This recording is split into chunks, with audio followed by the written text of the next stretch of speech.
Hello, everybody, and welcome to another fun-filled episode of Pull Focus, the cinema-based entertainment podcast where three freelancers come together to talk shop. My name is Mike, and as always, I am joined by my brothers in arms. To my right, cinematographer and motion picture specialist, Mr. Bert Estrada. Bert, what's up, brother? Yo. Nicely done. Nicely done. Yo. Yo. That's a new one. I like that one. I worked on it all week. I know. All week. Like, I've been thinking about mine for the last 2.5 weeks. I'm like, all what week. am I going to say? Well, I'll give you a chance, because to my left is actor, educator, Mr. Robert Andrews, philanthropist. Ooh, I like that one. Philanthropist. Master of production in various stages, Mr. Giver Robert of Andrews, life. ladies and gentlemen. Giver exactly. of life. Wow. I like I've gone up since last time we talked. I like it with you. I'm just like, yeah, he knows how to run a camera, but Andrews. Yes. Buongiorno. The mighty Andrews. For sure. So, guys, how you doing? It's been a couple of weeks since we record, as per usual, because we're all busy in regards to our lives and everything in general. Not really. I'm kind of lazy for being here. That's so not true. It's not true at all. How you guys doing? What's up? Lots of stuff. Go ahead, Bert. Oh, I got nothing. You got nothing? You got nothing? To hell with you. For No, those you've been for going those to games. Yeah. Talk Well, about that's games. true. That is true. Like You're a fan. watching the Jazz. That's what you need to be doing. Not listening to this. Whoa! Shut up. Wait a minute. At least on Friday. At least on The Friday. 15 viewers that we have need to hear us. Yeah, that's true. At least on Friday. Everybody's gotta You start need to somewhere. Be watching Viewers, the game, listeners. throwing some positive sure. energy. Yeah.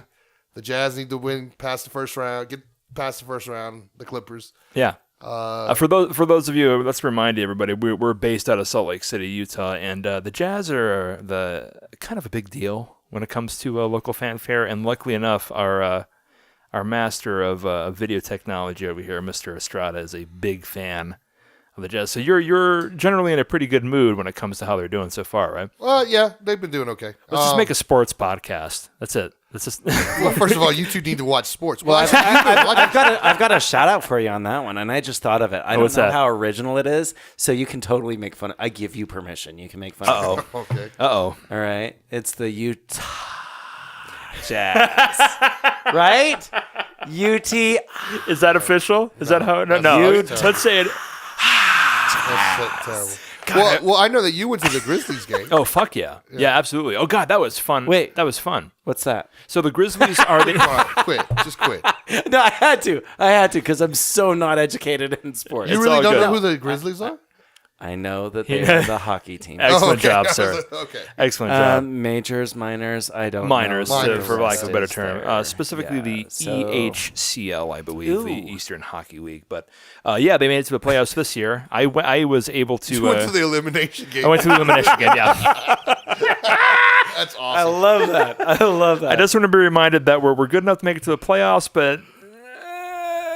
I feel like the Jazz are kind of the same. Welcome But to we Talking may Sports, make- hosted Yeah, by exactly. us, or We should might we use say that. Talking I Don't Know About Well, Sports. honestly, I think that goes into the theme, because the main theme of this episode was in regards to sports. We were all amazed that that the season has come around, and we're all going to start obviously enjoying the MLB, watching baseball like a couple of nuts. Not really, Yeah. but It's like you're on your own, man. I right? am a baseball fanatic. For real. Fanatic. excellent echo. Thank you. But that brought up the fact that you cannot be an American filmmaker and not run into a couple of movies about America's pastime, and that's going to be the main theme of today's episode.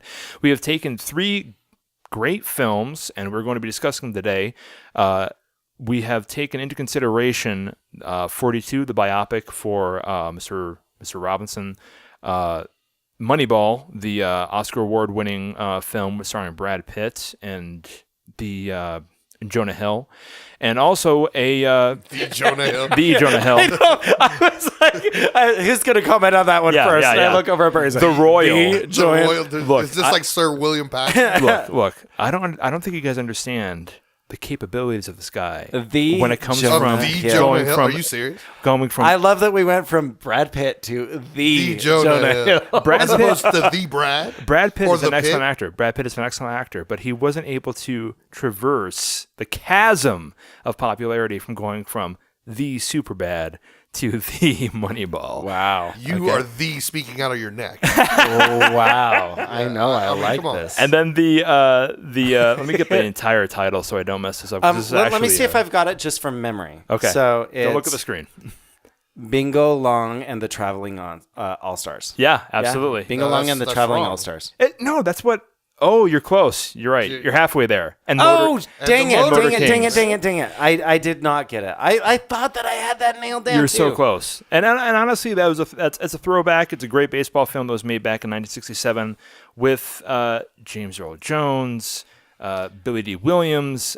It was great to be able to sit back and The watch great Richard Pryor. Come on, man. the great Richard You Pryor. got Jonah it for Hill, 5 and then whole there's minutes. Richard Pryor. Why, thank you very much. Yeah, right. Come on, man. But that's our theme today. We realize that it is baseball season, and why not? There are great films out there that are based upon this sport, and we have delved into a little bit, and we're going to tell you guys what we think. And the first one that we're going to start with is going to be Andrus's pick, the biopic. Hey, before we get into that, Yeah. should we also let our listeners know why we chose this group of films? Yeah, absolutely. Because I'm sure, like, if I was listening, I'm like, well, why not Field of Dreams?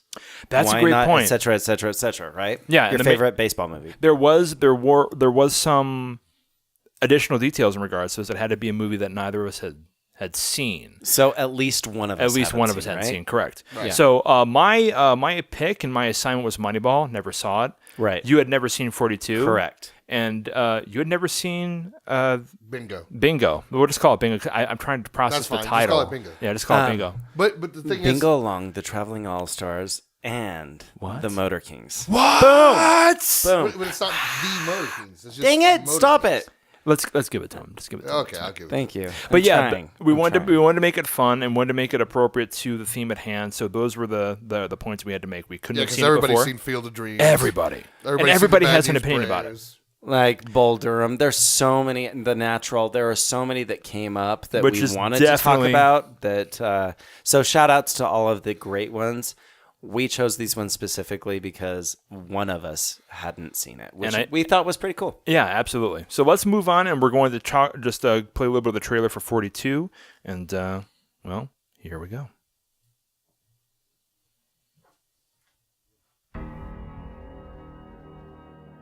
My daddy left us. I was only 6 months older than you are now. How dare you? It is. It's the Black Panther. I don't remember him. And that'll be another episode. Is that Superhero movies, I guarantee You you. will remember me. powerful? You think? Jackie Robinson, Absolutely. a black man in white baseball. I want you to know I'm there for you. In my heart. Think about the abuse that he's gonna take. Your enemy will be out in force, but you cannot meet him on his own low ground. What you gonna do if one of these pictures throws through your head? I'll duck. Based on a true story. Based on a true story. gonna run the white man straight out of baseball. It sucks when the trailer is better than the movie. Oh, God. Hold it. Do you know what? Do you know what though? I mean, this trailer makes it look like No, so here's the thing. This was I want to watch the trailer still, but I agree with you, Bert, and I'll explain my opinion. I can't wait for you guys to get into this. Off the field. Brooklyn Dodgers ain't changing our way of living. Wear me down. You are not the only one with something at stake here. You want a player who doesn't have the guts to fight back? No, I want a player who's got the guts not to fight back. You give me a uniform. You give me a number on my back. I'll give you the guts. I Brooklyn Dodger them. I jack, I rob, I sin. Oh man, I'm Jackie Robinson. Except when I run base, I dodge the pen. I'm just a ball player. You a hero.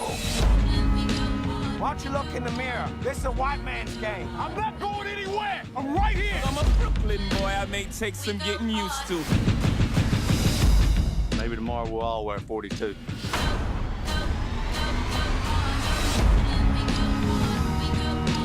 Dude. Man, oh man. What's going So, hey, Bert, wake up! Wake up! Wake up! The only thing about that is if you know how Bert actually snores. Exactly right. That was not accurate at all. Oh, damn. No. So let's get into it. And you guys touched on to this, I think. And I think we're probably in a bit of a consensus when it comes to this whole movie. The trailer, I agree with Bert, that little quip that he put in before. The trailer is better, I think, than the entire film. And let me seeing as I own the audio equipment, I'm gonna go first. Oh, Right. Okay. I'm playing that card. Okay. I will disagree with the entire film because there are parts about it There are I parts where it really shines. appreciated. Let the man speak, man. So There are I'm parts going where it to. shines. I know. I gotta No, it's okay. It's okay. So I think one of the biggest things that really bothered me about this film, first of all, the cinematography. You don't like black people. I hate black people. God, Bert, you know me so well. God. I don't have to. And you hate the number 42. It's an even number. It's divisible by 2. You had to think- Unacceptable. It's divisible by 2 twice. Holy shit. Boom. Is that true? It is. I think so. Whatever. I've had. No, go ahead. I have a couple lemon Speak, cokes in my man. math. Speak. Anyway. Speak. Well, sure. So- anyone can be divided by 2. Yeah, but it won't be Not divisible by even. 2, but not even. I know. I never So that's said not it was Guys, even. we're talking baseball here, not math Olympics. Please calm yourself. It would have been more interesting than this movie. Shut up. So, no, actually, I think I agree with you a little bit. So, look. Bottom line, the production value on 42 was awesome. Yes. Like, nothing but stoic shots, great cinematography, nothing we haven't seen before, but still very well done.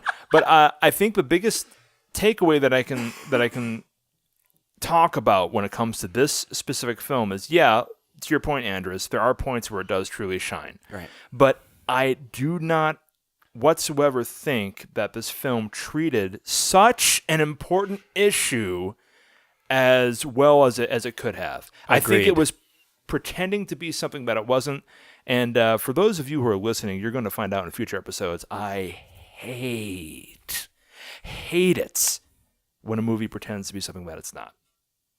Thoughts, gentlemen? Who's next? Go right I ahead. agree. It's like lukewarm milk. I mean, you know, Ew. I mean, it's watered down. I mean, it's a great premise. I mean, this is Jackie Robinson. Yeah, There's a day dedicated in baseball where every player wears 42. for sure. And for good reason. Yeah, and the best moments in this movie is the racist white guy, Alan Tudyk.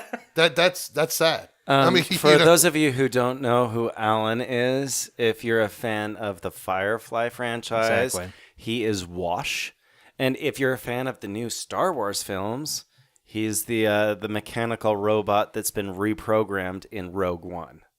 Anybody? Any take that's anybody, he's the pilot in Firefly, guys. Oh, the pilot There you go. in Firefly. Anyway, excellent actor, very good at what So he does. good. yeah, and that scene was the only thing that really stood out for me. I mean, like, Well, that's the thing too. Like the roll call for this movie is phenomenal. There is so much talent in this movie. Really? Yeah, I think so. Harrison Ford. Harrison Ford's fucking awesome. No, and but- I'll talk about some of those but- as well when yeah. I get to my But point. what I'm saying is okay, you got the lead. Yeah. Anybody know his name?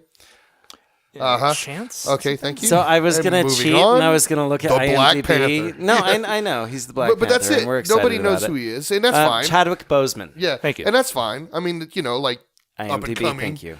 But then after that, it's Harrison Ford. I think he has good moments, Sure. and then Alan Tudyk. Okay, but yeah, the lead male, the lead female, don't know who she is. Right. Even the reporter, don't know who he is. Now I've seen them all over the place. Apparently the cast is quite It's dynamic, man, at the very least. Quite No, dynamic. they've been around, but that doesn't mean that here's they're memorable. Correct. I mean, and you even get down to John McGinley, who I am a big fan of because I've been watching what he's been doing for years and years and years and years and years. Nicole Beharie, I believe, for Ms. Robinson. Right, He played and- opposite Chadwick. And then you even have Andre Holland, right? He's the sports reporter. Right. But here's the I thing. don't know who he is. You hear Harrison Ford, you know who he is. Right. If you're a fan of the SVU series, you certainly know who Christopher Maloney Absolutely. is. Or if you're a fan of Oz, right? Absolutely. So, and then Lucas Black, I mean, forget about it. Sling Blade made his career. Yeah. And then he went on to do quite a few others, including but Fast. he's not Harrison Ford. No, Doesn't he change is. the fact that He he's isn't. talented, But I know their names. Right. Okay, And you could have shown me a picture of who they are, and I could have told you. Granted, I am who I am. Right. Right. But you would know who Lucas Black is, or you would at least say he's no, in that. And I know who he is. And I forgot that that Chadwick was the Black Panther. Right. Right. So it's just interesting. I was a fan of Grey's Anatomy, so I know who TK Knight was. Right. Et cetera, et cetera, et cetera. These are working actors. Yes, they are, and they're familiar. Yeah. Right. So I love the fact. Oh, McKinley. And now I know who he is. I'm Yeah. like, who's he talking about? I love the fact that they did choose, at least from my perspective, 2 actors that were more unknown Yeah. to play the lead roles. Yeah. Right. So I am a fan of that, but I didn't want to jump on what you were talking about, Bert. So if you had more to say on that. The thing is it doesn't matter if it was a great cast or not. I agree. It's weak. It's I a weak agree. film. In particular, for the topic that it tried to represent. Yeah. I agree completely. And so it doesn't matter. I mean, it doesn't matter that you have all these great actors and the great supporting actors and so on and so forth if it's lukewarm. Well, I mean, and what I was this gonna is a say- big moment in like just in history in general, but then Right. in baseball history, when you feel more for Moneyball, which we'll get to in a second, I mean, which is, about stupid stats. Yeah. And you don't feel enough for 42, that's a problem. When you have real life human drama, and you don't Both really, are true stories. Yeah. Right. Which means that you don't have to step too far outside of the box. Right. I mean, anybody with, well, I don't want to downgrade the capability of the screenwriters who took this challenge on, because let's be honest, making a movie is fucking hard work. Yes, it is. But you have such amazing source material, and then to be somewhat let down about what is unarguably one of the top 3, if not one of the most pivotal moments in American sports history, period. I just felt a little bit let down by the way that the story was handled. And I Not to agree. say that there weren't good things about this movie. Technically, extremely competent. Again, I was mentioning the cinematography. Everything looked beautiful in this film from my limited... What, it's in focus? I mean, like Wait, it was? yeah, I mean, it Would wasn't, you say that somebody pulled focus on? I have been waiting for that one. No, I'm just kidding. But yeah, I mean, like, okay, it's shot well and the sound's awesome, and It does sound and awesome. Jay-Z is cool on the trailer, but the reality of it is that's all conventional. You know what I mean? You're right. What's that? You're right. It was Jay-Z. It's all easy. I mean, like, as far as like, what's the difference between this movie, especially when tailing what you said, you have enough history that you can make an extraordinary film. Absolutely. Because... Well, and that goes to one of my points where, like, automatically you're going to compare it to all of the other great stories about there, especially if they're true stories. Sure. I mean, you talk about Ali, for instance. Absolutely. And that That's a was good moving. example. That was Yeah. that was incredible. It's still a sports-themed movie, et cetera, et cetera. If you want to talk about the idea of moving forward in society, Martin Luther King or any of those. Sure, but right? It's a situation though where we have to keep in consideration what baseball is as a pivot in American society. I mean, Yeah. this is a sport that has been able to speak volumes in regards to other different subjects. This happens to be one that's not only about baseball, but it's about civil rights. But baseball, almost more than any other sport, I mean, football aside, but it has a capability through its history to be able to remind us what it means to be for. And I know it sounds kind of cliched, but watching baseball films reminds me of what it means to be American. Sure. And that's one of the points that I was going to make too at the very opening of the movie. They're talking Right. about how Jackie was a war hero, right? He survived the war, he served for the nation, et cetera, and he's still treated like crap because he's an African American in that time. Right. Until he gets the opportunity because somebody now has deemed it worthy. Which could speak so many volumes. Sorry to cut you off, Andres. 'Cause I know- No worries. But it could speak so many volumes in regards to how we deal with, celebrity, how we deal with civil rights, how we deal with just the mysticism behind baseball and racial problems. I mean, absolutely. just, Well, let's just talk about that. I mean, the fact is that baseball had a history, and you could argue not until the last like 10 years of being a white man's sport. Absolutely. You know, it's like, so for Jackie Robinson to break color barrier and not only be a great baseball player. At such a risk to his own personal safety. Because like when you compare it to Bingo, where everything was, well, we'll just stay our color, play our group. But, you know, he did take that risk. He did take that move. And right. And I think But I also have a comment to say on that as well, because one of my biggest disappointing moments for watching this film is they didn't make Jackie that man. They made Harrison Ford's character that man. A white character. Yeah, right. Character. They made his name is Branch Rickey in the film, and it's his brainchild. Oh no, it's time. So I am going to make the decision to bring in a black player for my team. Yeah. And it's even the minor team that he tries it out in. He doesn't even try it out in the major team. We don't want to discount it too much, because like we mentioned before, there are a couple places where this film shines. Correct. The scene where Jackie's finally accepted by his fellow players. And no, it's beautiful. It really there's is. like a mob in front of him, and he's embraced by one of these his fellow players, and finally, like that's a beautiful scene. It is, and I am not discounting that. What I am discounting is the fact that, especially when we're talking about the trailer, it's supposed to be this great civil rights type movie, right?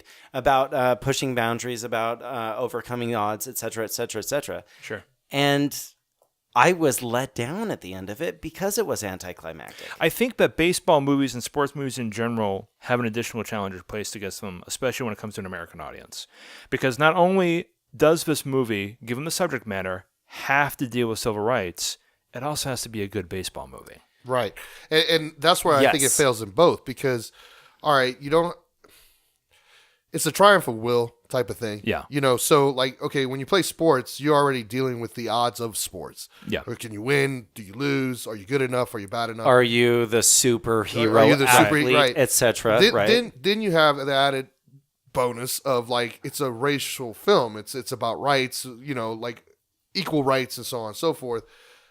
That is what is the major problem with this film is that it doesn't make a big enough deal of it. Yeah. It decided to be passive on both. This is huge. Yeah, it doesn't. So, because like you look at a movie like Ali, for instance. Yeah. In Ali, even though it's boxing, you do have the triumph of will of man versus man. Sure. You know, he's in a ring, he's fighting people, and then they go through the whole fights and stuff.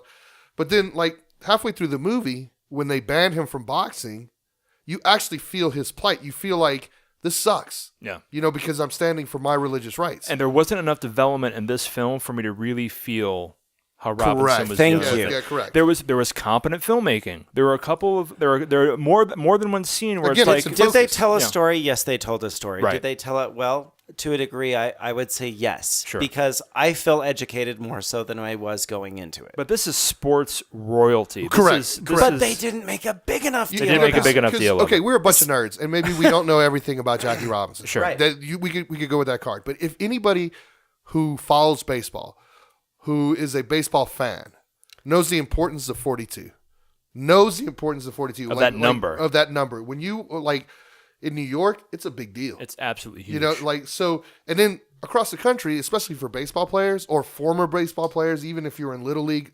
above, it's the equality of baseball. Yeah. You know what I mean? Again, I think that's what makes the sport great, is because anyone can play. Yeah. And it's because of this moment. You know? So and I'll add on to that too, because I was just processing as Bert was saying all of that. Wait, yeah, Bert has that effect on. Well, people. hang on. I was saying, what team was he exactly? on? Yeah, and I had to think really hard to get there, and then I'm like, oh wait a minute, let me do a little quality check. Moneyball, what was that about? And I'm like, oh yeah, I know exactly what team. That's the thing. And then bingo, what team? Oh, got it. Right. And this one, I'm just like, crap, I Yeah. forgot. And then I remembered it was the Dodgers, but I couldn't remember if it was LA or New York or whatever. And that's another problem with the film. Yeah. And again, it's a situation where, like, look, I give full kudos to the full cast and crew. I've been on film shoots before. I know it's a hard job. I'm not discounting that whatsoever. But when you're trying to make an Oscar award-winning film, which was the goal That's right. 'Cause of I was this gonna movie, say, fuck that. yeah, Just because you're in focus, that doesn't make you a good movie. I mean, because, like we mentioned just a minute before, this film has a responsibility to wear multiple hats. People that worked on it can be proud of this movie. Absolutely. But when this movie is, I can tell so easily when this film has its civil rights hat on, when it takes it off, and when it becomes Yes, a baseball movie. And really good sports films that are trying to make a bigger message to their narrative, I can't tell when they're switching That's those right. hats back and forth. Again, Field of Dreams. Here's the thing. You look at Field of Dreams. Dreams Here's is a the great thing with example. 42, right? I didn't feel it was a baseball movie until the very end when it started to be a baseball movie. Exactly. And then I'm just like, well, wait a minute. Now it's a baseball movie? And it's over. It's confused. That's the problem. I think right. so. And especially And I think for we all such agree. an important topic, I think that's one of the reasons that I think it wasn't as popular as it could have been. And Sure.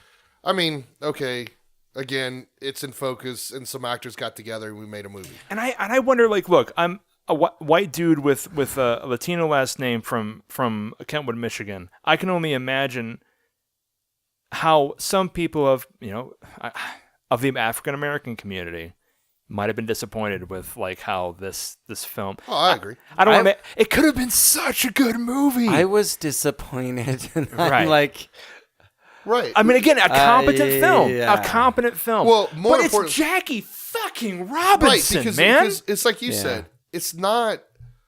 We picked this obscure moment in history, right. You know, when the spikes were first used in baseball. You Right. know, this is like It wasn't a pivotal- mundane point right, in exactly. American history. That's exactly right. And so you have plenty of mileage just in history to draw upon. Yeah, it was such and a they big didn't do it deal. in this It was So- such a big deal. So if I were to add to the idea of what 42 was, I would call it more of 21.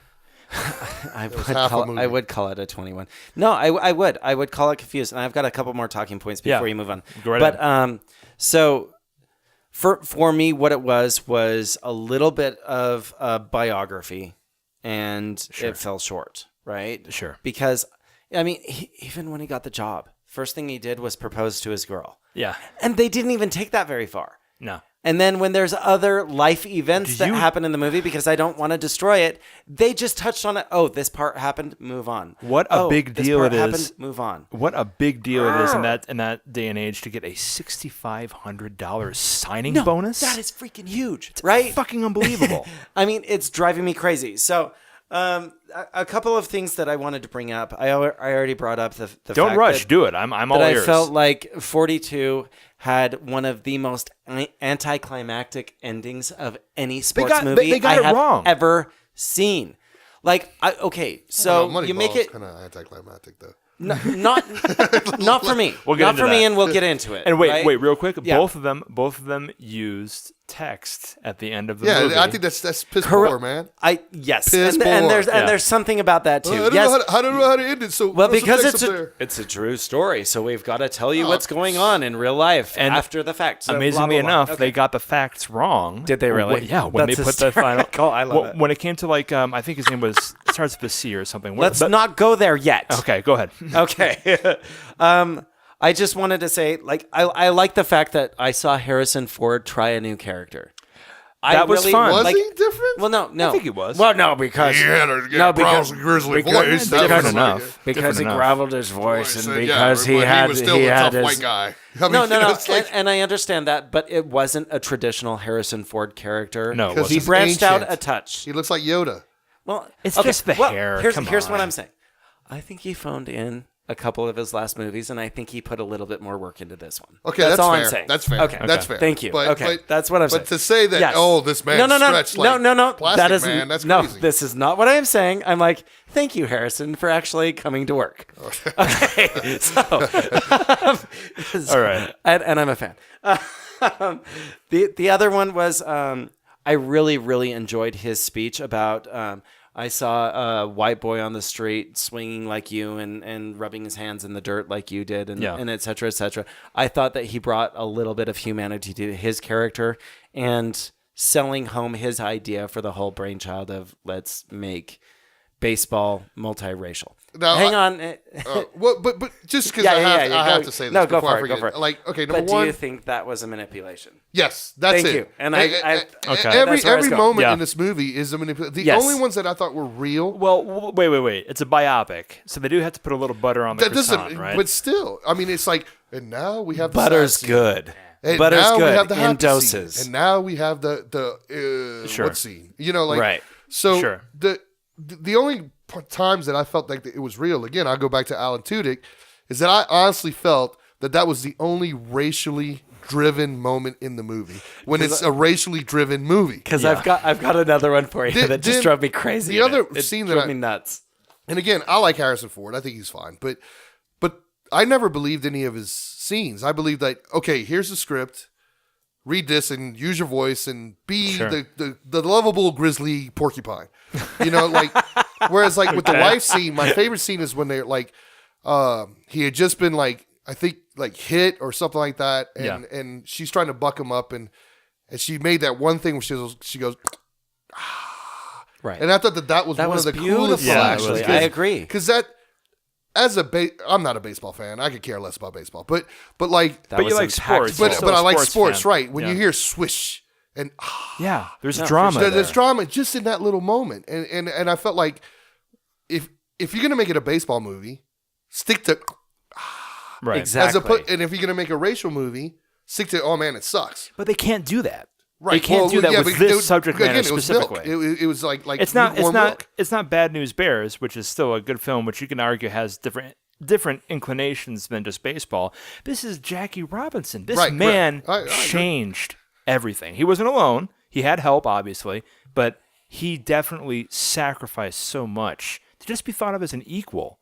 And that raised baseball itself as a sport, as a humanitarian fucking effort. It's such, I can't get off the fact that this movie was about something that was so important, and it just fell a little short. So I had two more points that I wanted to talk about with that. Just I know I would love to move on. I just wrote my notes and I want to talk about my notes. I love the sound of your voice, Andres. Go right ahead. Thank you. So when you brought up the moment with his teammate on the film on the field putting his arm around him, I think that was accepting him into the whole franchise and everything, I thought that was a beautiful moment, but it was also so anticlimactic, and I like both of the actors in the scene. I honestly thought that was the best scene out of the movie. Okay, to be honest. So there you go. I think I agree with you, and guess what? Anticlimactic. I did not like trite. it. Really? And here's talk about trite. Let's talk about the invitation to shower with the rest of the team. Yeah. That pissed me off more than because everybody was jealous. Come on. No, they made such a joke out of it. They made such a joke out of it. They're like, so, and I mean, I understand what I think they were trying to do in that moment. Yeah. Take a shower with me, Jackie. That's so stupid. But it was so stupid. It was so dumb. And I was so annoyed by it. And like, so here's the thing. Let's not fight for equal rights. Let's take a shower together. There's this huge build-up to it, right? Because they extend the scene so long because it's so awkward. Yeah. One dude asking another dude to take a shower with the rest of the team, blah, blah, blah. Yeah. Let's be a team and take a shower together because, yes, there are issues there. But then he joins them in the shower. And there's like a swell of music or something. Right. And that was a triumphant moment. Yeah. Come on. Leave it at the invitation. Yeah. Done. And the end. Don't make it an awkward joke, and then don't trivialize it by then making it the awkward joke. Yeah, exactly. It pissed me off. And you have a right to be pissed off. Thank you. For that. You picked this movie, man. No, remember what the qualifications were. Absolutely. Well, so here, this is why I'm so passionate about it. I know I picked it because I'd never seen it. Well, all of bad. us would have picked like Field of Dreams or the Jackie Robinson actual documentary. Oh, sure. Yeah, instead of this one, but we wouldn't have had a conversation for the past like half an hour or whatever, like talking about it. We would just hour and a half. Yeah, you're right. I know I'm right. Yeah, you're you're right. It was a great movie, Field of Dreams. Can we all agree are you that done? Can we move on? Field we of can Dreams is absolutely great? Can we move on? What are we talking about now? All right, so the next one that we're going to cover was my pick. It was Moneyball. Okay, you're allowed to snore during the trailer. Okay, Brett, I'll give it to you. Just don't snore very loudly. Here we go. And if it will play through, here we go. There are rich teams and there are poor teams. Then there's 50 feet of crap. And then there's us. That's $1, man. What? Welcome to Oakland. I need Pay more for money. your own We're soda. not New York. Fine players with the money that we do have. I like Perez. Got an ugly girlfriend. Ugly girlfriend means no confidence. You guys are talking the same old nonsense like we're looking for Fabio. We got to think differently. Who's Fabio? I love that. Your goal shouldn't be to buy players. Your goal should be to buy wins. And in order to buy wins, you need to buy runs. Who are you? Powerful Peter Jonah Pan. Hill. First job in baseball? It's my first job anywhere. Hashtag never happens. Never happens. I believe there's Yeah, a championship Brad Pitt does team not that show we up can at your afford. work and Leave say, "Would everyone you else like to work with undersized, me?" Like an island of misfit toys. We want you at first base. I've only ever played catcher. It's not that hard, Scott. Tell him, Wash. It's incredibly hard. That was the best I scene. love it. That was a good the best one. scene. It's That was a good incredibly one. hard. That was the best Want me scene. to speak? We're not pointing you yet. He gets on base. We are card counters at the blackjack table. We're gonna turn the odds on the casino. I'm heading in. Text me the play-by-play. Wait, what? I don't watch the games.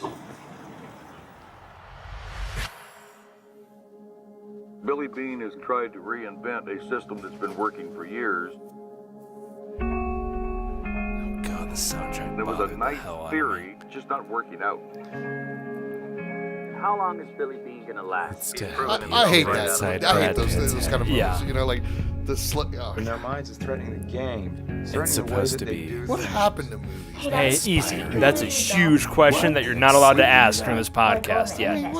Easy. Don't go on the internet. It's a good movie. Watch TV or talk. This to is a good movie. It's a good movie. You're discounting Well, it's what better than scouts have 42. done for 150 years. I have a lot of comments about this movie too.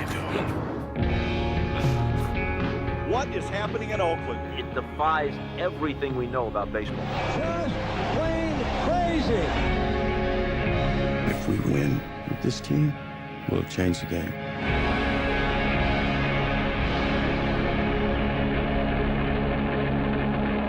This better work. I'm just kidding. All right. It proves that Brad Pitt can get crap and make something out of it. I mean, it does do that because I mean, Yes, it does. like, I mean, like Crap, really? You guys really think it was that bad? well, actually, no, that's probably strong. I mean, like the first time I saw this movie a few years ago, because I had seen this movie, Right, me yeah. too. I liked it, Yeah. but I vowed that I would never see it again. Well, I And don't. here we are. And here we are. I can understand how it can be like a one shot and you're done kind of thing. I Sure. can respect that completely. I don't think I'll watch this movie very much. I will definitely watch it again, but I'm not gonna do it. Why? I really think that the flow is just like familiar to me. So it's a good bowl of cereal. I Yeah. mean, like, Yeah, and that's one of the reasons why I enjoyed it. oh my god. Look, I love that you went to a bowl of cereal. yeah, for sure. I mean, because what? It's sweet at times. I mean, like crunchy. But after a got while, it texture. gets soggy and droopy. Yeah, which is sometimes which is part of the experience. Oh, man. The main thing Get outta that I enjoyed about this movie, and it was I'm sure that because I watched 42 a week ago, and then watched this movie like maybe 48 Oh, it's like hours ago. refreshing. I get that. Yeah, that might have been Yeah, I get contributing to that. it. Moneyball And knows that does have an influence. it might, does. and I full disclosure, that's completely true. Moneyball knows what it is, and it does not pretend to be something that I it's agree with not. that. 42 That's fair. did the exact opposite. Moneyball knows its place, it knows its strengths, and it plays off of those strengths. Yeah, Brad Pitt vehicle. Well, and Jonah Hill. Let's not forget Mr. Hill, dude. Well, and that actually leads me into what I was going to say for my biggest talking Yeah, point. shoot, go ahead. The first time that I apologize because I didn't get a chance to rewatch the entire film. So there's my big qualifier there. That's okay. I watched it when it first came out. Full disclosure, I I may love have it. seen it twice. I don't know. But what I did do was I refreshed my memory by watching I know exactly. I may have watched it twice. No, I did not watch it twice. Yeah, I watched it why once. would you watch it twice? It's on TV tonight. Moneyball. So I'd sometimes watch I it. watch the same movie, even though I don't like it, 2 times with different friends, and I get a different perspective Absolutely. every time. So Absolutely. there's that. Okay. This one, I watched clips to refresh my memory on some of the cinematography, the performances, etc., etc. Sure. The clips were so much more impactful for me this time than watching the entire movie the first time around. Yeah. I watched the clips and I got some chills in parts. I'm like, that was awesome. Because I got it in small doses and because the true story element of it affected me so much, and maybe because of the passage of time, maybe because of the performance quality just based on the actors. Holy crap. There's some great actors. There's some great casting work in this movie. There There absolutely is. Don't look at Anders like that, Bert. There is some strong talent in this movie. So here's the thing. For this movie, I think they did it right. And there's as some far as the strong, cast, and I usually don't agree with that. Unwasted casting in this movie. I think. Yes. Absolutely. So, oh man, you're about ready to like bust. Here's the thing. I do not like Philip Seymour Hoffman. I never have, but I can appreciate. I can appreciate. How can you take this guy's opinion seriously? I can appreciate him as an actor. There has just been some quality of who he is that irritates me. He has About a the booger in his character, nose? or- No, about Philip Seymour Hoffman. Just in general. Okay, fine. I can give it to you. The That's end. fine. What? No, just there's the Leo too. I don't like Leo either. I never have. Okay. So here's the thing. He's not arguing their talents. I can appreciate that they are good actors. Okay. And They're I'm not good. I mean, okay. I think it's beyond Here's good, the thing. but, you know, how whatever. many times have they been nominated for the biggest award? Okay, I get it. that's a and whole I'm not episode on arguing itself, that. I know. Andres. Okay. I mean, So You think he's foolish. You just won't admit it. who? You. Me? No. Look, I think Andres has an excellent point. I think you can What's have that? you can have particular reservations about actors who are in a mold when it comes to the way in which they A approach the mold? characters. Yeah. Philip Seymour Hoffman breaks those molds every single film that he makes. Well, we just watched Twister. Right. the other Yeah, day. that's exactly right. Don't He's a you completely dare. different actor. I'm bringing back Twister. Don't I mean, you dare. like, mullet First wearing of all- Philip Seymour Hoffman First of all, to this. greatest Amazing. Bill Paxton movie ever, and Philip C. Hoffman Kind of like was Saint great Hill. in that movie. I mean, Saint Hill over here that we're Okay. dealing with. I disagree when it comes to Mr. Hoffman because I mean, like, Well, because no, I have a romantic idea. I completely agree with you when Yeah. it comes to Brad Pitt, So who's what- very talented. So what he's it very is- talented, but he has a method, and it's the same method he uses in every film. Well, he's I always, could agree with that. He's but, I always mean, eating something. You know what I mean? That's his thing. Tom Cruise always runs. That's his thing. He's had Philip 16 Seymour Twinkies. Hoffman irritates me. He's had like That's 25, what he does. 25 he's Twinkies. always Dude, eating. you used to be a professional That's all he athlete. does in any How of is his he not movies. He's fat? just eating. Yeah, exactly. No, but I mean that's that, and I understand that that's my personal thing. And my friends Which always is say, fine. "Oh, you don't like Leo? You must be jealous." I'm like, I don't care if I am. There's Right. something about him that's grating on If me. I don't know what it is. We would both be totally arguing Good with actor, you right great now. actor, amazing That's actor. it. Thank That's you. it right there. I mean, we can say whatever we want about that. They're nominated how many times over? You can't disregard the How many talent. times have I been? Right. Okay, I get Yeah, that. but it shouldn't Well, be about it's not- comparison. yeah, it's not by I mean, comparison, No, but not at like all. that's the thing, though. If you were to say that, But it's my opinion. Right. and that's why we're here, Thank you. right? But we would both be arguing with you wrong. if you mentioned that, like, you know, I don't think Brad Pitt is talented. Then we would have like a big argument because we all agree that, I mean, you can't look at this cast's body So- of work and argue that. Here's the funny thing about this movie for me as well is I don't remember Chris Pratt being in it. That was And now he's right? one of the biggest That was one of my notes. money makers, that we have out there. Right I wrote now. down Chris Pratt. and I exclamation always points. think that's super curious. I have a friend that's in this movie, so I knew. Nice. And I went out there and I saw the movie because I knew that my friend was in a movie with Brad Pitt, et That's cetera, awesome. et cetera, et cetera. That's awesome. Robin Wright. I mean, forget about it. Powerful Robin You know, Wright. there's. And for 5 seconds? No, but here's Yeah. and that's what I was going to say. Five glorious, attractive, at But here's the middle-aged thing. seconds. Here's the thing. Brad Pitt's more attractive. Misused Get in out that of Get outta moment. here. Yeah. She is an amazing actress, and even though it's an amazing cast put together for this Right. amazing movie that we're gonna make, whatever, I don't like it when they take somebody that has name power just for name power's sake when it doesn't really drive the story forward. Because I didn't like that aspect of the casting. I like the rest of it. I didn't like Robin in that role. Okay, before you start, and I want you to talk an expert because it's obviously that you can give us a lot of fresh perspective on this. One thing that Bert and I were talking about before we started recording today was a problem that a lot of movies might have with having, too many cooks in the kitchen. Oh, we were talking about Dracula I'm right movies, on board there. And this might be somewhat of a middle line, I think. Yeah, we have Philip Seymour Hoffman, we have Brad Pitt, but Jonah Hill wasn't big until after this movie. Superbad. Get out of here. Jonah Hill was you knew who Jonah Hill was before this movie. But nobody took him seriously until he got that Oscar nomination. Whatever, but the point is you still knew him as an actor. Yeah, true, but I mean, most of these cats. I mean, again, it's no different than you're just ready 42. You're just ready to go. Go ahead. Let me know. Well, no. Here's the thing, because I forgot what I was going to say. But thank God. No. No. Here's the thing. This is a Oscar bait movie. You put Brad in it, you surround him with some better actors, and you pick like this quirky topic, right? And then here we go. You know what I mean? Now, was it interesting? Yeah, the first time around. But to say that you're going to watch it again, that's crazy. That's crazy talk. I mean, it's like... I did not want to watch Moneyball a second time. Okay. Now, another thing, too. Because I got something to say about that. Mr. Pitt, it shows that he is a great leading man. I mean, you give him a bag of popcorn, and he made a feast out of it. Because... So you're saying they're doing a lot with a little. Oh, I agree. I would think so. Okay. I mean, and again, it's a conventional type movie. They had it in focus. To say that it's a great movie or whatever. I think it's a good movie. There's a lot of good movies, I guess is what I'm getting at. I think you have qualms about this because personally you don't like the idea that they're trying to push this idea that stats are more important than the mysticism of baseball. No, okay. So on a personal level, I might agree with you. Okay. But because they go hardcore with that narrative. Yeah, but objectively looking at it as a film, that has nothing to do with make baseball. perfect sense for me, and that's why I'm like, okay, I'm sold on that. No, That makes but just watching it as a movie, I mean, it's a plastic movie. I mean, it's no different than 42, where it's like, okay, let's build a movie.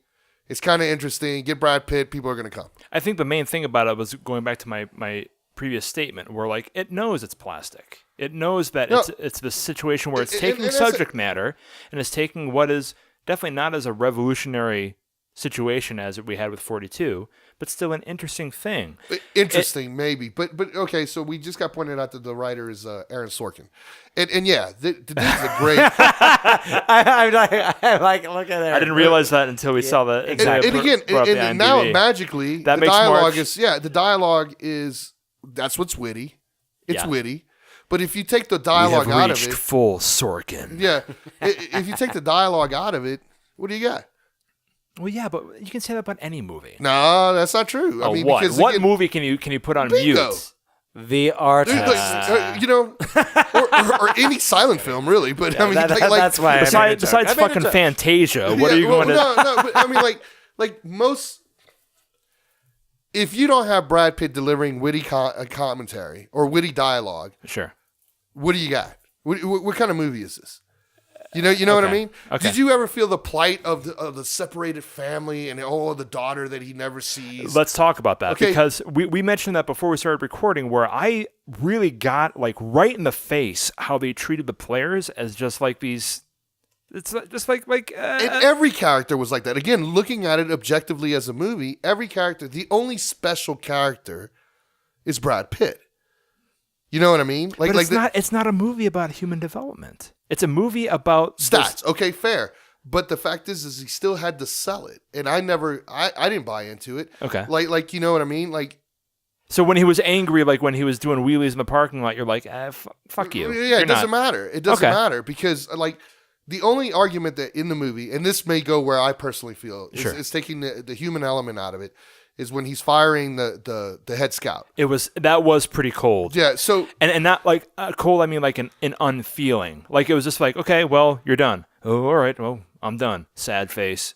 Cut to next scene. Yeah, that's exactly right. Okay. Because I think that was what should have been important about this film is that you're taking the player's perspective. Yeah, the player's perspective, meaning not just like from the player's perspective, but the idea that you could have that lucky home run. You could have that like stolen base out of nowhere. But they touched on that a little bit though, right? Like in the meetings when it was when he was talking about when he was introducing Jonah Hill, and he was talking about up against the main guy, the main scout, and everybody in that room, they were talking about how they were aggressively against this new philosophy and how they should handle the team. But here's the thing: the thing that was awesome about this film is how it contradicted itself at the very end. You know, the whole time Jonah hated the ending. No, hear me out. When Jonah Hill had shown that fat player, and he said he loved that player because he was always walked. Yeah. And then inadvertently he hit a home run. Yeah, and the player didn't realize. And then he didn't realize it. That's the human factor that the whole film missed. Oh. You know what I mean? And so like, it's not about... That's a good point, I think. So to me, it sucks because it makes the movie flat.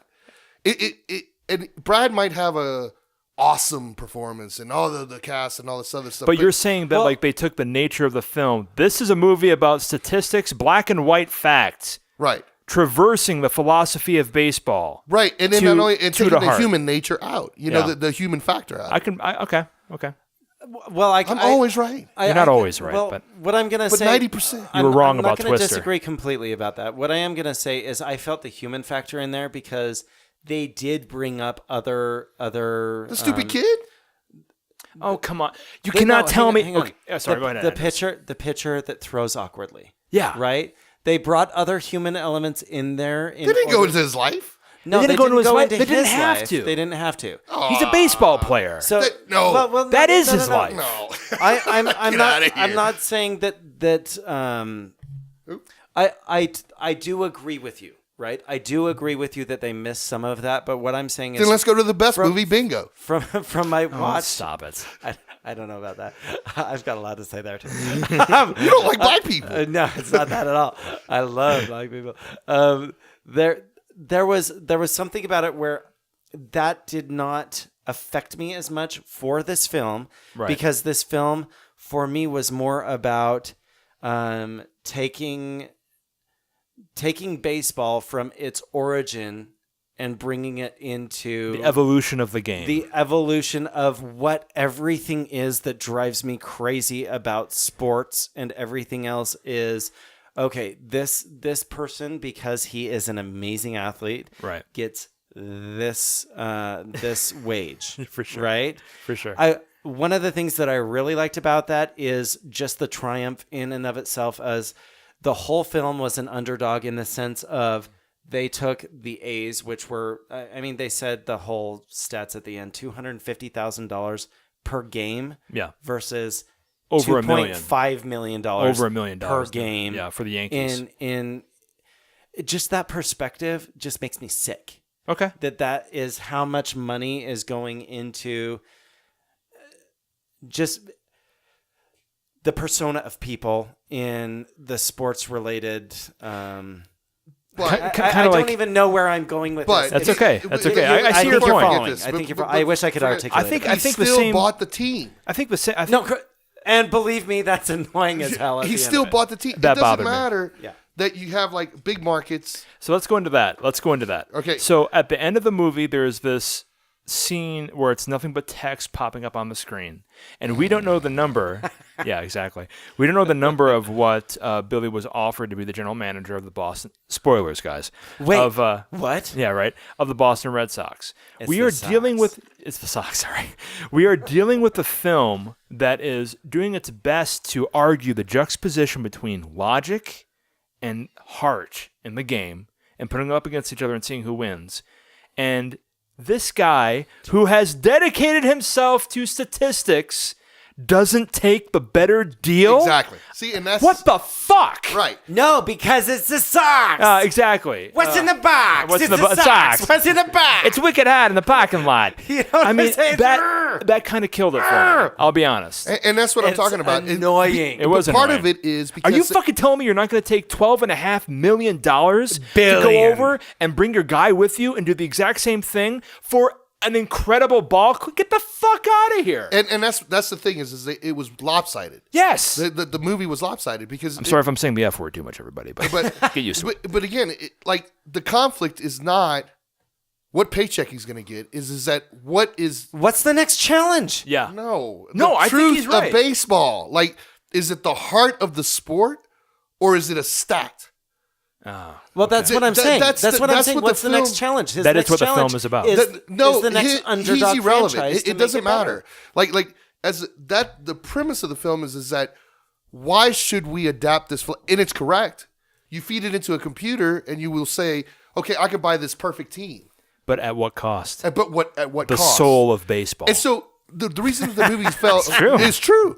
The reason the movie fell flat is exactly what you just said. Yeah. For the guy that believed in the statistical machine, yeah, he goes for the heart. It doesn't make sense. It doesn't make any sense. It doesn't make sense. And so like they needed to show Bean's love for baseball. Okay. For me to believe that this movie, like he was doing the best, that stat choice was the best for the A's, not for baseball. Yeah. It's for his team. Yeah.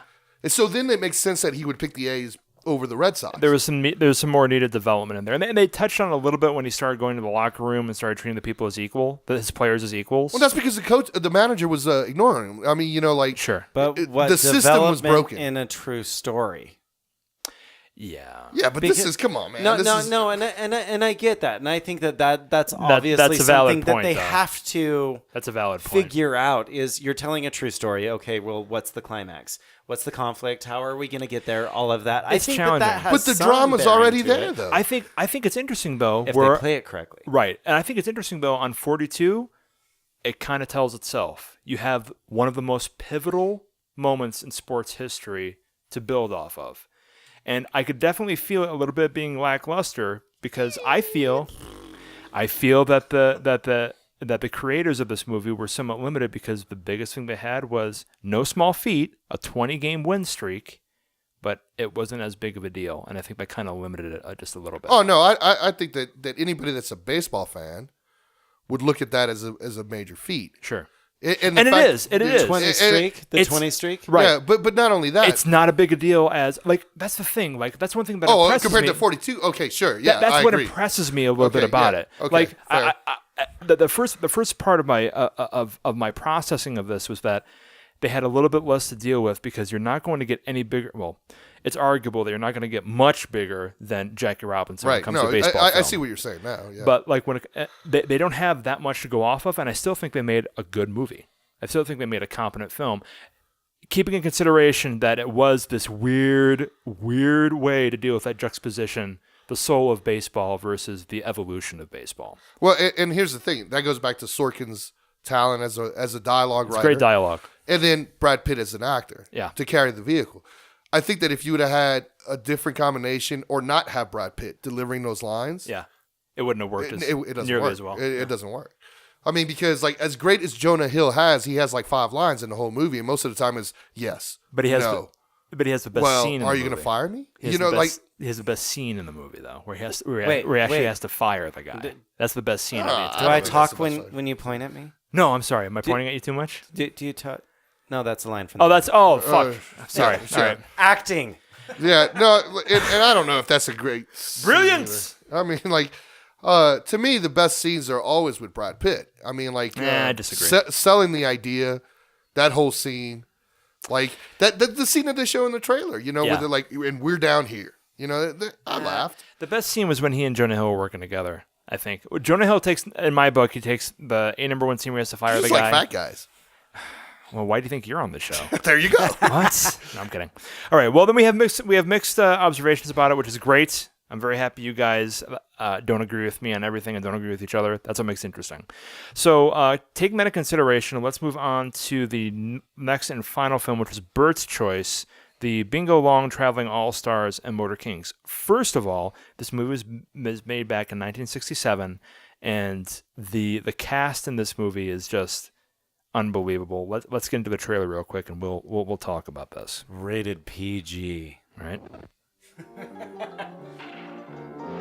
Rating scale was different back then. Just a bit. 1930s, he could still say the N-word in movies, and it was fine. And so it only gets a PG rating. Play in the Negro League, Oh, there you go. you had to be great.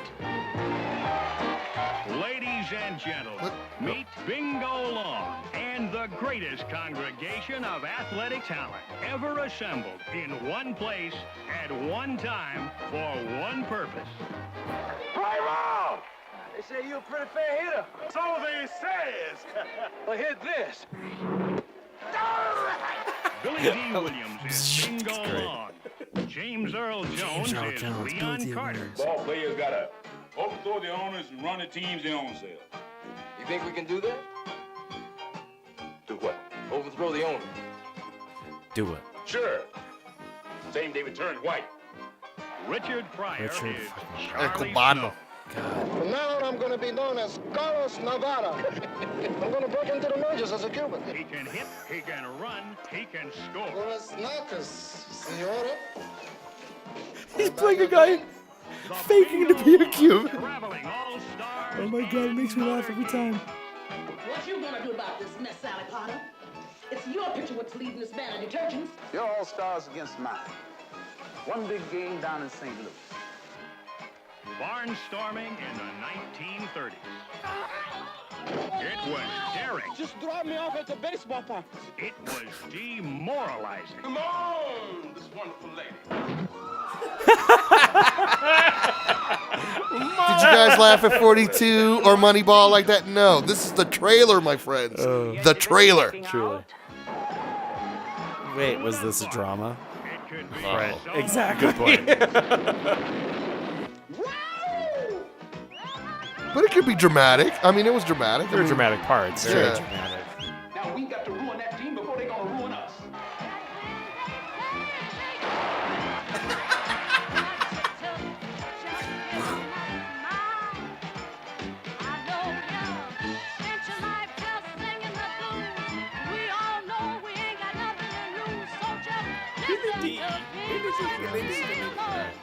This is a great trio. Traveling all-stars and monarchy.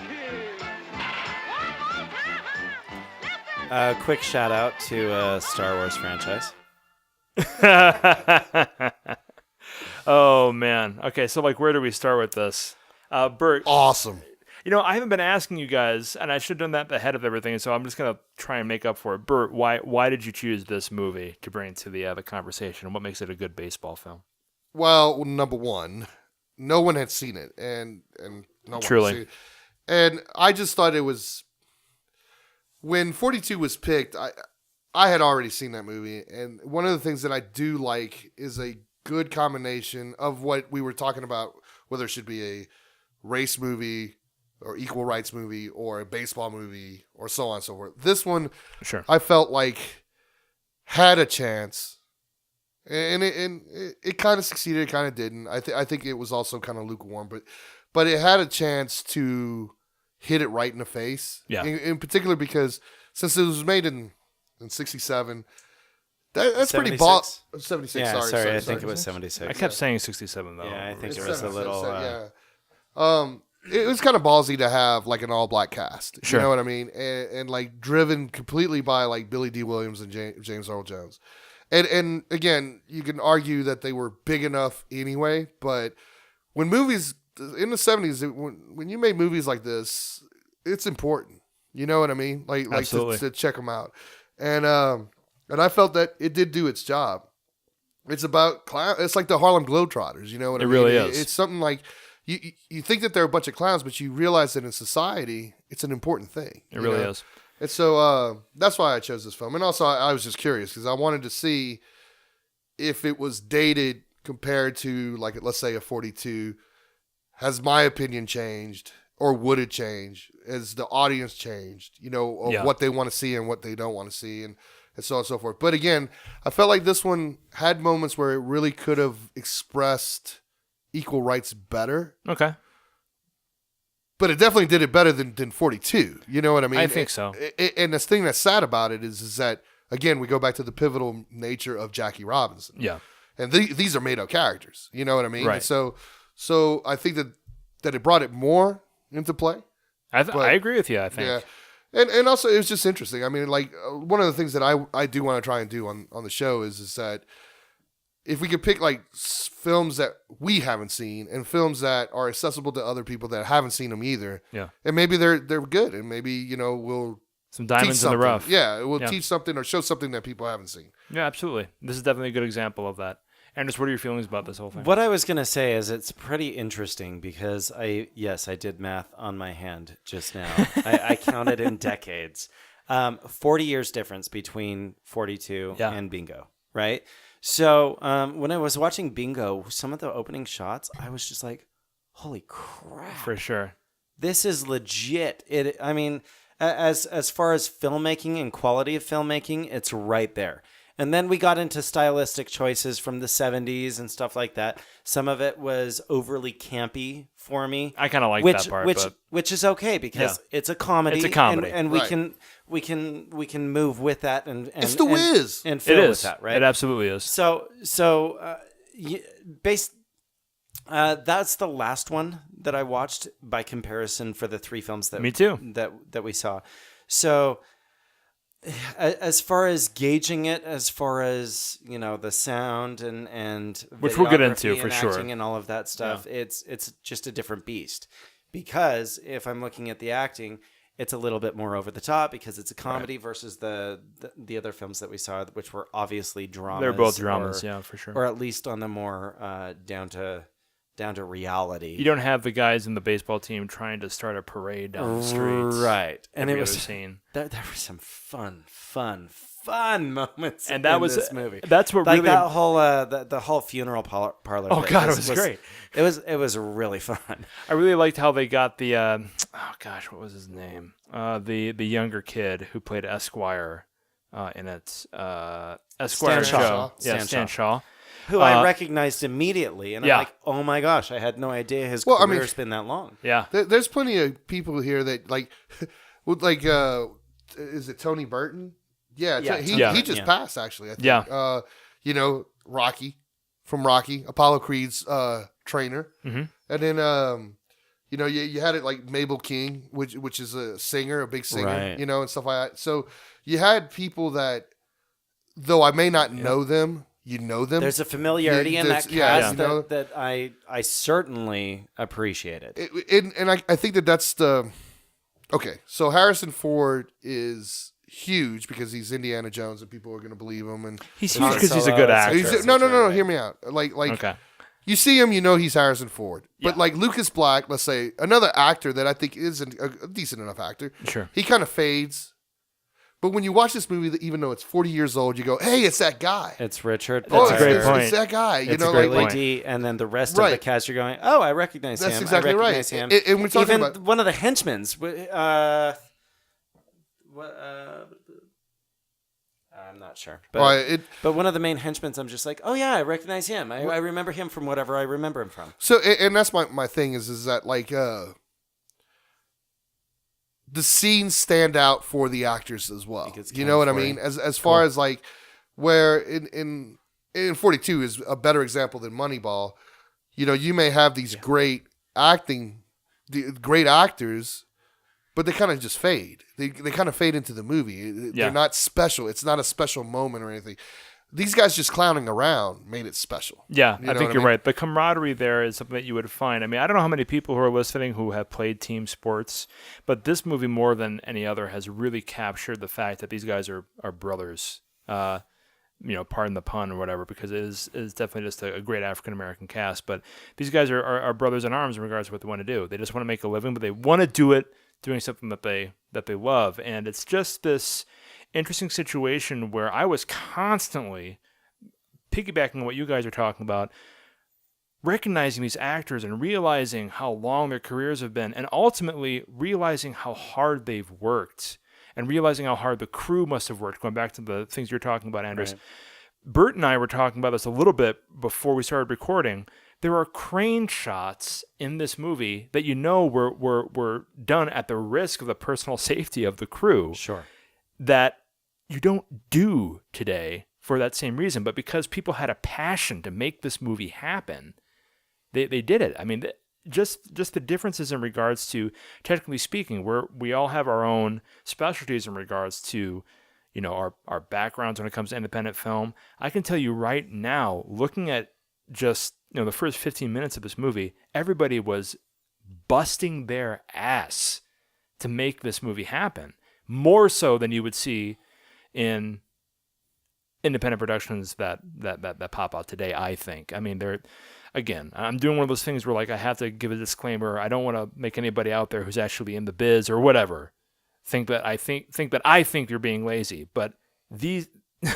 Though. I'll say it. You'll say it? I'll Okay, say it, fine. because, But this movie was hard to make. Yeah, right. Because you look at the set design, just the set design. Yeah. Well, it's a period piece. Yeah. So you From have the to go 70s to the 30s. Exactly. That's rough in and of itself. For sure. It not only that, but we're shooting on film at that point, and that's what makes it real. It's real film. It's and 42. Wait, what's real film? I only know 4K. 4K. 42. Obviously. Why not, does it yeah. feel fake? Because it is. Let me put the red camera down here for a second. Because they There we actually. go. I'm sorry. What were you saying? Yeah, Black magic. Yeah, exactly. They filled the stadium with people. Yeah, correct. So when they're digital, jeering and yeah. they're cheering or whatever, you actually feel the authenticity Yeah. of the film. Yeah. Whereas in 42, is there even a crowd? Who knows? Right. 5 people multiplied by. Yeah, and et cetera. that's the thing is that at least back then, just like the film, it felt real. It just felt, even if it's a bunch of clowns, even if it is like the Harlem Globetrotters, it still felt more real than Jackie Robinson's story. Well, and that's crazy, and man. then let's talk about what I talked about on the last podcast that we did as well. You're talking about the quality, financial quality, Keep talking. in everything else that we've done, right? We're talking about Moneyball.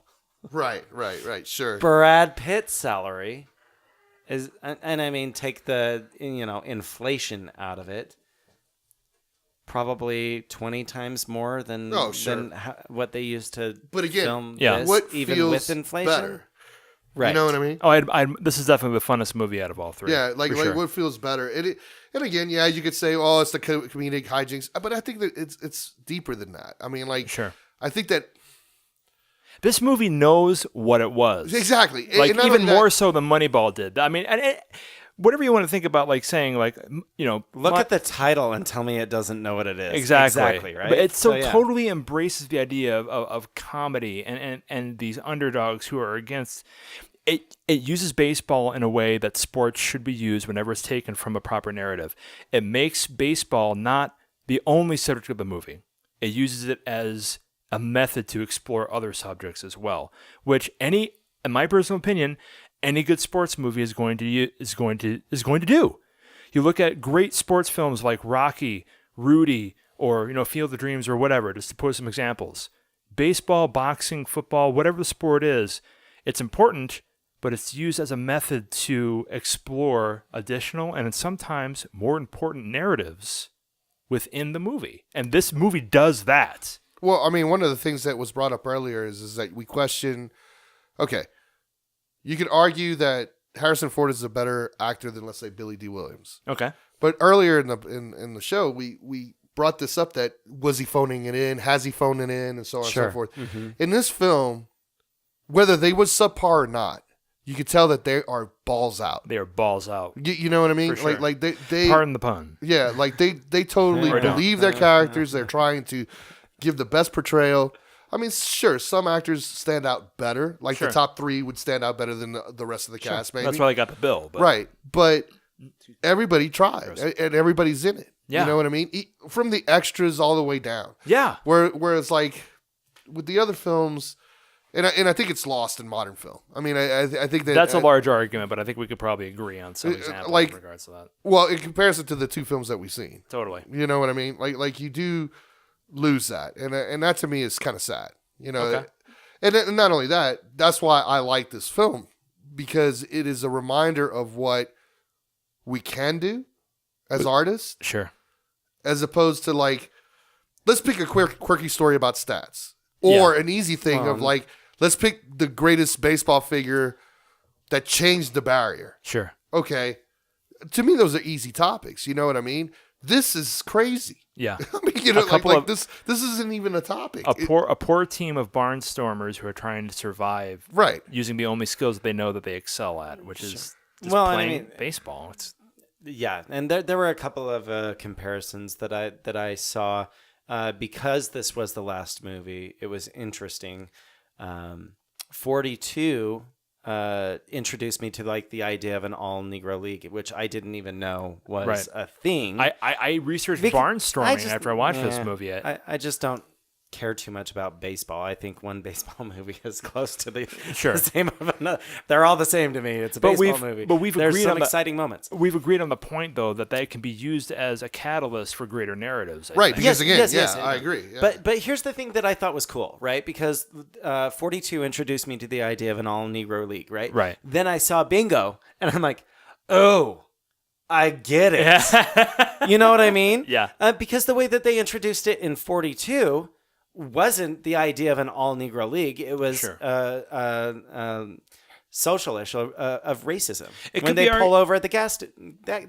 Yeah, yeah. That's all I got from the all Negro League. I didn't get it. They didn't pay enough attention to the roots of where that entire movement came from, and it could be definitely a question of the subject matter of the films. I mean, obviously, this is definitely more. This isn't a movie about one person. This is a movie about a team of guys. Right. And where I was going with that was I appreciated the education I got from absolutely. Bingo, right? Yeah. Even though it was introduced to me because I watched the movies in the order that I did, I appreciated the education. Okay. But I will say that again, one of the reasons I feel like they could have went deeper. And on 42 or Bingo? Bingo. Sure. And that kind of made me a little sad that they watered it down. For instance, like... Do you think they did that for the sake of it remaining comedic?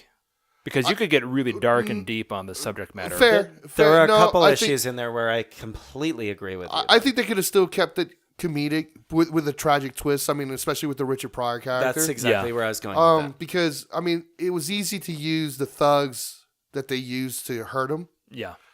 But the reality of it is he was sleeping with a white woman. It would have been more impactful if it would have been like a white, like the enemy would have been white, you know, as far as that's concerned. It would have been more impactful because I just don't feel like, really, you're going to kill a brother because he's playing on a baseball team? I mean, you know what I mean? They didn't kill him. They did put him in the hospital. Yeah, but what I'm getting at is... she was a prostitute, correct? No, it doesn't matter. She was white. It does. Okay. It doesn't. To me, that doesn't has matter. some relevance to me based on that dynamic as well. But I think Bert brings up a good point. It could have gone a little bit deeper. Yeah, absolutely. And to me, that would have been more. And there was more than one time where they missed that opportunity. Exactly. For the sake of it remaining comedic, I think. That's right, because of the crowd. You pick your battles. Right, you know, and that's fair. And that's why I don't judge it so harshly because that's exactly a perfect term for it is pick the battle. Yeah. Because I mean they could have with the crowd. I think it would have been more impactful if they're performing in front of a white crowd and win them over. Yeah. But the jeering was like still kind of lukewarm. Like they could have went off, kind of like the Alan Tudyk movie, Alan Tudyk character in 42. Yeah. Where, like he goes off. Yeah. And I think that the crowd would be more like him. Especially during that time, and so, and for them to win them over, then it would have been like awesome, there was a scene though where like they were trying to do that, and it's the popping scene, right? Where the ball where it pops up, and Billy D. Williams walks over to the white pitcher and he says, "Hey, could you just give me the ball real quick? I just want to play a joke with my friend." And the white pitcher's like, what are you N-bombs trying to do now? I'm not gonna say that word because I have personal. My snowflake liberal side is coming out a little bit, guys, but I'm not going to use that word on the podcast because it has connections to personal stuff. And all Billy D. Williams says is, well, N-bombs are going to do what N-bombs are going to do or whatever, just to like play him off a little bit and just get the ball from him. And that kind of hit home for me a little bit because I realized that that's just the times, and he has a goal to win over the entire crowd. And in order to do that, he has to call himself that. No, and that's fair. But the argument would have been deeper and stronger. Uh-huh. Why would I give you this ball? I see what you're saying. You know what I mean? Like yeah, okay. It's so like the racial tension was not really present. I feel you. And I felt like this could have been a great vehicle for that. Right. And with still keeping the a comedy in there. I feel you. Because, I mean, the whole idea that Richard Pryor is a Cubano, That's hilarious. Awesome. I thought that was awesome. But, That's hilarious. But can you blame him? No. You know what I mean? Even so, to the end of the movie, he becomes a Native American. You know what I mean? Yeah. So like that whole dynamic is something that's plenty of comedic fodder for sure that they could use and still be funny, but be poignant about what the sign of the times really are. Yeah. You Okay. know? I agree with you. You won me over. Sad, I absolutely agree with you. What's sad is 42 is a better example as far as like Sure. that's so with even more to build off. Exactly. Of. That's exactly right. These are a bunch of clowns, and you get even at a lukewarm state, you still feel that racial impact for sure. Where 42, you're like, okay, the Black Panthers up to bat. It was just too cookie cutter, I think. Yeah. Right. Yeah.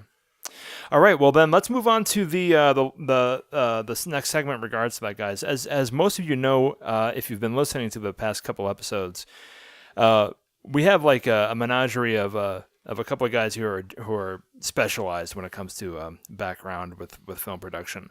I myself, I know a little bit about audio when it comes to independent film. Bert is definitely the sensei of videography over here, and Andrus, as we mentioned before, is he's a professional actor. The man actually gets paid for what he does. Well, Bert does too. I'm the only one who hasn't had a gig in a while. Let's be honest. But you guys are the professionals.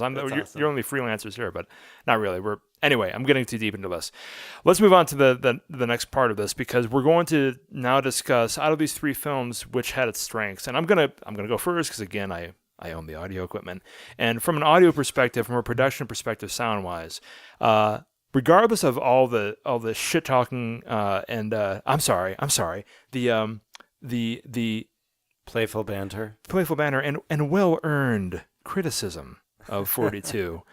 Sound-wise, I think it was the strongest film, only because it played with Foley and the musical cues better than I thought the other two films did. And I think honestly, if Bingo was made in 1997 versus 1967, I probably would have sided with that. 76, bro. 76, thank you. My own my own nerdom just gets bothered when I have like those sound cuts, and it's only because the guys were dealing with actual DAT tape and videotape and audio tape when they're splicing that stuff with the razor blades. But regardless, 42 had the stronger sound design and had the smoother sound design. When it comes to cinematography, though, let's move over to Bert. Bert, what do you think was probably the strongest film from a videographer's background? Well, I mean, they're all about the same, but for nostalgia reasons, I would pick Bingo. Yeah, because you are using film, real actual. Yeah, you actually and check the gate. You feel it film for sure. Yeah, and you're feeling it. You're feeling the film. I think you appreciate that more than either. Well, maybe not so much myself. Andrus has definitely been in front of the camera a couple times, but I think you have a much bigger appreciation. Like we were talking about the crane shots that were coming across this stuff. And James Earl Jones is missing the camera by like a few feet, and like you only get that take a couple times going down the highway or whatever it is. That's correct. So I mean, it's like a real full production that you don't have to digitally. I mean, that no digital effects were even near. You got to respect the hard work on this film. And so because in the other two movies, I think the cinematography just falls because. Yeah, it's in focus, like I've been saying. I mean, Yeah, congratulations. Great. Good job for you. I mean, of course you're supposed to use a close-up there. Right. Of course you're going to get the slow-mo. Of course whereas like with the other one, with Bingo, especially if it was a low-budgeted film, which, I mean, it does seem that way. And in particular for the cast, probably got paid more than the actual film did. Right. They're dealing with a lot of mistakes, and to put it together, to me, seems pretty flawless.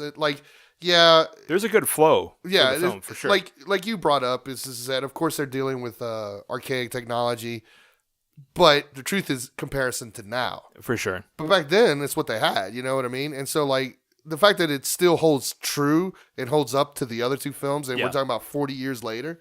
Yeah, that's why I pick it. It's a good movie. I don't want to discount that too much. I know the crew and the cast on Bingo. Was probably working legitimately a lot harder than the ones on 42 and Moneyball. I'm just a sucker for that smooth music bed coming in at the right time. I think Fortitude did with that. But from where you're coming from, I can understand where you're coming from completely. My limited understanding, because I've never been behind the camera before. But anyway, Andres, let's move on to your specialty. Out of the 3 films, which do you think the acting was the strongest? So I was thinking about that, and I'm kind of torn because Really? we've got 2 dramas and we've got 1 comedy, and they're different, right? It's a different challenge for you as an actor. So as far as like all of them are based on real life events, for sure, events and actual people and people that really live lives, etc. So based on all of that, it's a tough one. Because I'm glad you had to think about this. Because as far as believability goes, I would say all of them have that grounded nature of what acting is, and can we believe that these people are playing these characters? Most great casts in every movie, pretty much, right? But the more I think about it, I've got to go with Bingo. Really? I've got to go with Bingo. 1, because comedy is so incredibly hard, so much more so than drama just in general. 2, still play what they were doing in that film, and not to go, that's Billy D. Williams, or that's James Earl Jones, or that's Richard Pryor. Like, you saw the character before you saw the actor, in a sense. I did, and the other ones, it's just like, okay, Brad Pitt is Brad Pitt. Jonah Hill is Jonah Hill. I agree with Harrison that. Ford is Harrison Ford. Yeah. Like, even we were kind of joking about his gravelly voice. That's a great way to encapsulate it, I think. But even though I'm familiar with James Earl Jones, Richard Pryor, and Billy D. Williams from whatever movies they've done, shout out to Predator, Billy D. For real, right? He's not in Predator. He's in, yeah, I know. He's in Batman. He's Two-Face in Batman. No, that was No, you talking about Tommy Lee Jones, but that's in the right. First, in the first movie, he was. Yeah, you're right. He's Harvey Dent in the first movie. Right. It's a beautiful thing. So there's some fun things. Just the careers these guys have had, man. It's decades. I mean, so plus again, shout out to Star Wars. I mean, but I mean that's a good point as far as some amazing people. But Bingo's my pick for the acting. Excellent. Because when you think of James Earl Jones, you think of like The Voice, or you think of like a Great White Hype, more of a dramatic actor. You know, like he was may a have funny handball moments in those dramas, but for the most part, a dramatic actor. I had no idea James Earl Jones had green eyes before I saw this movie. Really? Yeah. No, that's one of his distinguishing features. Yeah. Amazing.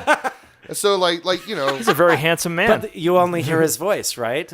Again, I can't stop thinking of him holding a lightsaber instead of a baseball bat. I'll be honest. Right? Exactly. Oh, quick shout out to the Foley for all 3 of the films. The baseball bat cracks whenever they hit the ball, all strong on all 3 films. I wasn't digging that, but anyway, it's interesting when you have a cast that allows you to look back in time, and through their appreciation, you can actually appreciate the craft of filmmaking as a whole, I think. And I think Bingo is definitely a good situation in regards to that, because I was humbled by how hard I knew all these guys were working back then. And I think we're pretty much all in agreement where it comes out of all 3 of these films. The Bingo Long, Traveling All-Stars, and Motor Kings is probably the strongest out of the 3. You guys agree with We're me? talking about as a whole? Yeah, as a whole. In general. Yeah. Okay.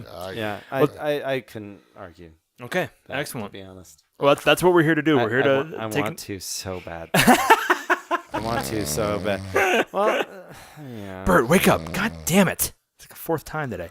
But yeah, to anybody who's listening out there, if you want to find out, it is baseball season, right? This podcast, as of today, is being recorded on April 26, 2017, and we are getting into it. If you want to watch a good movie that will provide you with a lot of laughs and really give you a good idea of what a good baseball film would be, where you have baseball being the main subject matter and it being the engine to provide you with a lot of cool stuff outside of that subject matter, the Bingo Long, Traveling All-Stars, and Motor Kings is going to be a great example, despite the fact that it was made in 1976. All right, guys, so now I have a surprise for both of you and for our audience. And we're going a little bit over time, but I'm excited because we want to announce to all you guys that we're going to start a large project coming out in the in the next couple of weeks. And it is...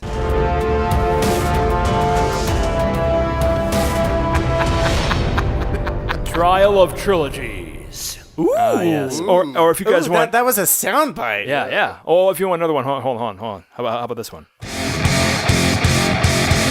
Trial of Trilogies. Maybe. I don't know. Whatever. Anyway, what we're going to do for you guys is we're going to help you answer the biggest question. Why isn't it the Trilogy Challenge?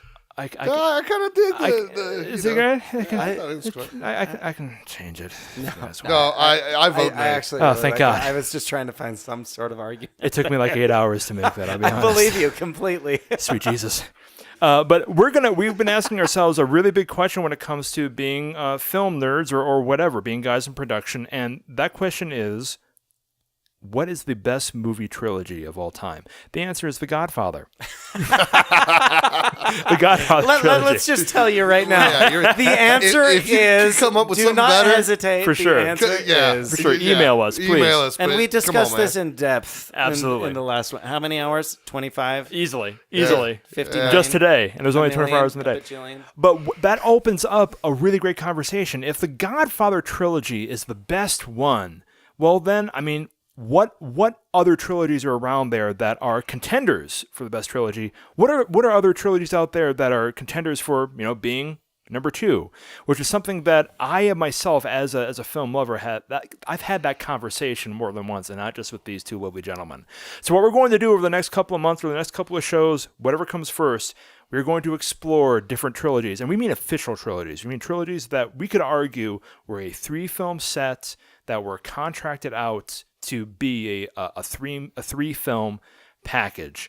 And we're going to talk about that and argue about it and just discuss what we think are good contenders for the Godfather trilogy, or just good films for you to watch. Regardless, it's going to be a good conversation, and we're going to do what we can to just educate you and just expose you to the glory of film. But that being said, I think that's pretty much a wrap. We're going to carry on and do what we can to provide you guys with really good conversation in regards to this beautiful genre. But, Bert, do you have any last words coming through in regards to what we talked about today, or what people should consider when it comes to this subject matter or anything? Just remember, we might be wrong, but it's your job to tell us. Damn straight. Hey, that was well said today. It's excellent How job, long have you been working on that? About 2 days. Have you really? Wait a minute. I can't remember my sign off. Did I have one officially? I don't think you had one. Just stop talking. Stop talking. I think what it was is, wait a minute, I don't have a sign off. What's mine? I think that's going to be my sign off. I like it.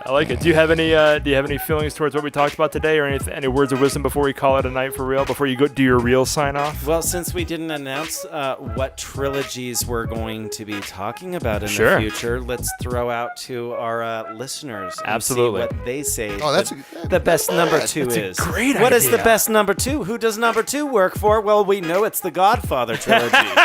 So you tell us who is your number 2. I love it. In regards to trilogies. That's an excellent question, Anderson. Thank you for bringing that up. And thank you, everybody, for listening.